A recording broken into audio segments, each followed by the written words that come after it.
বিসমিল্লাহির রহমানির রহিম। একটি সরকার, গণতান্ত্রিক রাষ্ট্রে একটি সরকার যখন দীর্ঘ সময় থাকবে তখন সে ফ্যাসিবাদ কায়েম করার চেষ্টা করবে।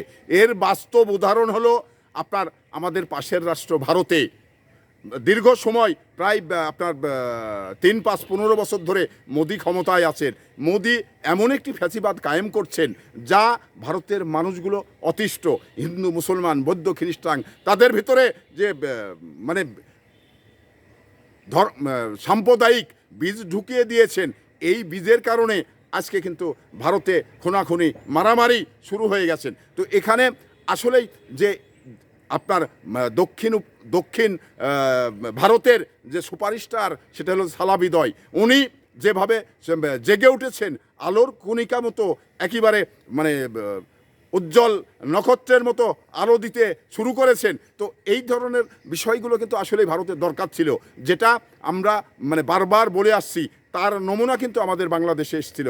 কারণ আপনারা জানেন যে এই হাসিনাকে ঠিক একাধিক সময় ক্ষমতায় রাখার পরে আজকে কিন্তু তারা মানে ফ্যাসিবাদ কায়েম করেছিল।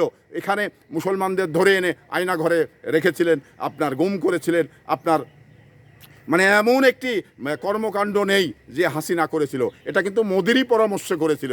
তো মোদি তার দেশেও করছেন এবং বাংলাদেশেও সেটাই চালিয়েছিলেন। তো এই জন্যে ভারতের যে সুপারস্টার সালাবিজয় মোদির বিরুদ্ধে যুদ্ধ ঘোষণা করেছেন, মোদিকে ফ্যাসিবাদ কায়েম করার কথা বলছেন এবং ফ্যাসিজ হওয়ার যে সহযোগিতা যারা করেছে তাদের সহ সমূলে তারা উৎপাদন করতে চায়। তো এই জন্যেই সালাবিজয়কে একজন রাজনীতিবিদ হিসেবে, একজন চলচ্চিত্রের সুপারস্টার হিসেবে যে উজ্জ্বল নক্ষত্রের মতো জ্বলে উঠেছেন, তার জ্বলে ওঠা রাজনৈতিকভাবে কাজে লাগুক এবং বাংলাদেশের মানুষ, ভারতের মানুষকে ফ্যাসিবাদ থেকে মুক্ত করুন।